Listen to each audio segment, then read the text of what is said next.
തെളിച്ചമേകാൻ പൊൻപുലർക്കാലം വെളിച്ചമാകുമ്പോ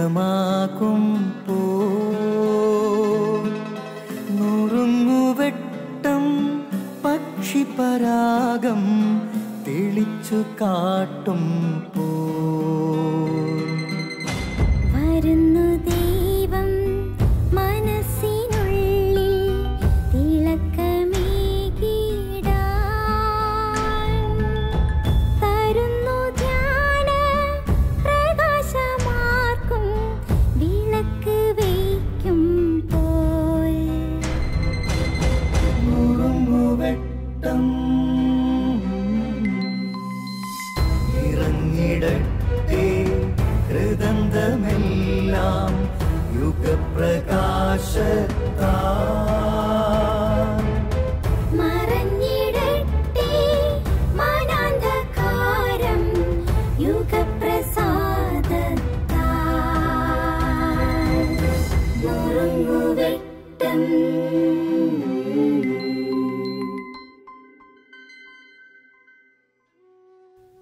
പ്രിയ സഹോദരി സഹോദരന്മാരെ,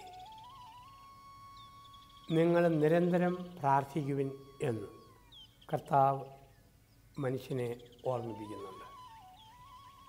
പ്രാർത്ഥന ഉണരുന്ന മനസ്സിലെ വിടരുന്ന ഒരു കവിതയാണ്. പ്രാർത്ഥന എല്ലാ മതങ്ങളിലുമുണ്ട്.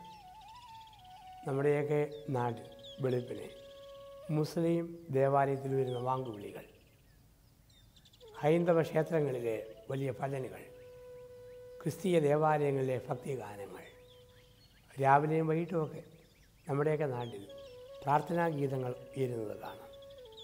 പ്രാർത്ഥിക്കണമെന്ന് മനുഷ്യന് ആഗ്രഹമുണ്ട്. ക്രിസ്തു പ്രാർത്ഥനയുടെ 3 രീതികൾ പഠിപ്പിക്കുന്നു.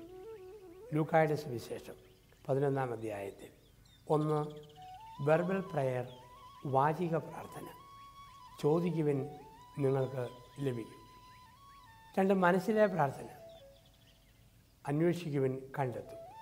3 ആത്മാവിലെ പ്രാർത്ഥന, മുട്ടുവിൻ തുറക്കപ്പെടും.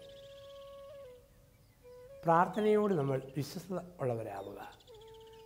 ചിലപ്പോഴൊക്കെ നമ്മുടെ പ്രാർത്ഥന വാചിക പ്രാർത്ഥനയാണ്. പള്ളിയിൽ പോകുന്നതും പ്രാർത്ഥിക്കുന്നതെല്ലാം ദൈവത്തിന് അറിയിപ്പ് കൊടുക്കാൻ വേണ്ടിയിട്ടാണ്. ദൈവമേ, കൊച്ചിൻ്റെ പരീക്ഷയാണ്, മറക്കല്ല് കേട്ടോ. ഭർത്താവിന് മെഡിക്കൽ ചെക്കപ്പാണ്, കുഴപ്പം വരുത്തരുത് കേട്ടോ. ലോൺ പാസ്സാകാനുണ്ട്, ഉപേക്ഷിക്കരുത് കേട്ടോ. ദൈവത്തിന് അറിയിപ്പ് കൊടുക്കുക. അറിയിപ്പ് പറഞ്ഞു കഴിയുമ്പം പ്രാർത്ഥന ബോറായി, പിന്നെ പ്രാർത്ഥിക്കാൻ ഒരു രസവുമില്ല. ഇത് പ്രാർത്ഥനയുടെ ഒരു താഴ്ന്ന ഗ്രേഡാണ്. 2nd സ്റ്റേജ് മനസ്സിലെ പ്രാർത്ഥന, അന്വേഷിക്കുവാൻ കണ്ടെത്തും. കുറേ സമയം ദൈവത്തോട് പറയും, കുറേ സമയം തിരിച്ചിങ്ങോട്ട് കേൾക്കും. പറയാനും പകുതി സമയം, കേൾക്കാനും പകുതി സമയം. ഇത് മാനസിക പ്രാർത്ഥന. ഇതാണ് പ്രാർത്ഥനയുടെ വളർച്ച. 3ാമതൊരു സ്റ്റേജുണ്ട്, മുട്ടുവിൻ തുറക്കപ്പെടും. പറയാനൊന്നുമില്ല, മുഴുവൻ സമയം കേട്ടുകൊണ്ടിരിക്കും. അങ്ങോട്ട് പറയാനൊന്നുമില്ല, ഞാൻ കേട്ടുകൊണ്ടിരിക്കും. ആ കേൾവി, ഇതാണ് ആത്മാവിലെ പ്രാർത്ഥന. വിശുദ്ധാത്മാക്കൾ പ്രാർത്ഥനയിൽ വളർന്നപ്പോൾ ഈ സ്റ്റേജിലായിരുന്നു. ഒന്നും പറയാനില്ല, ദൈവത്തെ കേട്ടുകൊണ്ടിരിക്കും. ദേവാലയത്തിൽ ചെന്ന് കുരിശിലുവത്തെ നോക്കിക്കൊണ്ടിരിക്കും, സക്രാരിയെ നോക്കിക്കൊണ്ടിരിക്കും, ഒന്നും പറയാനില്ല. അപ്പോൾ ജീവിതത്തിൽ പ്രാർത്ഥന നമുക്ക് ഒരു പ്രതീക്ഷ തരുന്നതാണ്.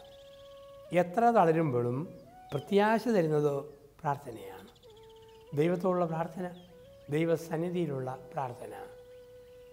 ഒരു ഉത്തേജക മരുന്നിനും തരാൻ പറ്റാത്ത ഉണർവ്, ഉത്തേജനം പ്രാർത്ഥനയ്ക്ക് തരാൻ പറ്റും.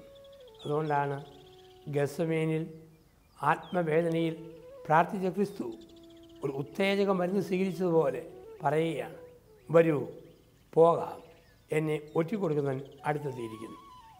മത്തായിയുടെ സുവിശേഷത്തിൻ്റെ 17-ാം അധ്യായത്തിൽ രൂപാന്തരീകരണത്തിൻ്റെ മലയിൽ പ്രാർത്ഥിച്ചിട്ട് ക്രിസ്തു ധൈര്യപ്പെടുത്തുക ഭയവിഹ്വലരായ ശിഷ്യന്മാരെ, വരൂ നമുക്ക് താഴ്വരയിലേക്ക് പോകാം. പ്രാർത്ഥന ഉണർവ് തരുന്നു, ധൈര്യം തരുന്നു, പ്രത്യാശ തരുന്നു. ജീവിതത്തിൽ ഒരുപാട് ജോലികൾ ചെയ്ത് തളർന്നവനാണ്, സാമ്പത്തികമായി തകർന്നവനാണ്, കുടുംബത്തിൽ ബലം ക്ഷയിച്ചവനാണ്, സമൂഹത്തിൽ ശക്തി ചോർന്നവനാണ്, ഒന്നേന്ന് തുടങ്ങുക. നീ പ്രാർത്ഥിക്കുക, നീ പ്രാപിക്കുക. നീ പ്രാർത്ഥിക്കുക, നീ പ്രാപിക്കുക. ഇന്നേ ദിവസം ഏത് കാര്യവും പ്രാർത്ഥിച്ചുകൊണ്ട് തുടങ്ങുക. രാത്രി ഉറങ്ങുമ്പോഴും പ്രാർത്ഥിച്ചിട്ട് കിടക്കുക. പ്രാർത്ഥിക്കുമ്പോൾ അത് കേൾക്കുന്ന ദൈവം എന്നെ ശക്തിപ്പെടുത്തും. ആ തിരിച്ചറിവ് നമ്മെ നയിക്കട്ടെ. നന്ദി.